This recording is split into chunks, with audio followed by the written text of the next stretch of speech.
సోమవారం పూజ అయితే కంప్లీట్ అయిపోయిందండి. మా శివయ్యకి అయితే పూజ అయితే ఇప్పుడే కంప్లీట్ అయితే చేసుకున్నాను. దేవుడికి నైవేద్యంగా అయితే పంచామృతాలు అలాగే పండ్లు ఇప్పుడైతే ఆరతిచ్చానండి. సోమవారము ఈరోజు ధనుర్మాసంలో మనకి 22వ రోజు అండి.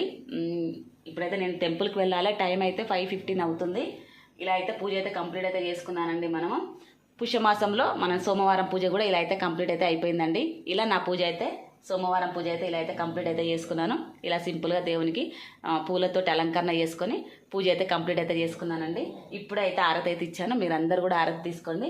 ఆ శివయ్య దయ మన మీద, ఆయన కృప ఎప్పుడు మన మీద ఉండాలని మనస్ఫూర్తిగా కోరుకుంటున్నాను.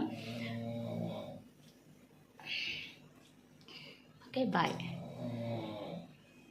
ఆ ఆండాల దేవుని అయితే ఎక్కువగా అయితే ఆరాధన అయితే చేసుకుంటూ ఉంటారండి. అందులో నేను కూడా గోదాదేవి సూత్రాలను అలాగే తిరుపావేనైతే పాసురాలు చదవడం అనేది అయితే నాకు అలవాటు అయిపోయింది. అందుకని ఇప్పుడైతే నేను టెంపుల్కి అయితే వెళ్తున్నాను. ఇలా అయితే నా సోమవారం పూజ అయితే కంప్లీట్ అయిపోయింది. నా శివయ్యకి ఇప్పుడే పూజ అయితే కంప్లీట్ అయిపోయిందండి. మీరందరూ బాగుండాలి, అందులో నేను ఉండాలని అయితే మనస్ఫూర్తిగా కోరుకుంటున్నాను.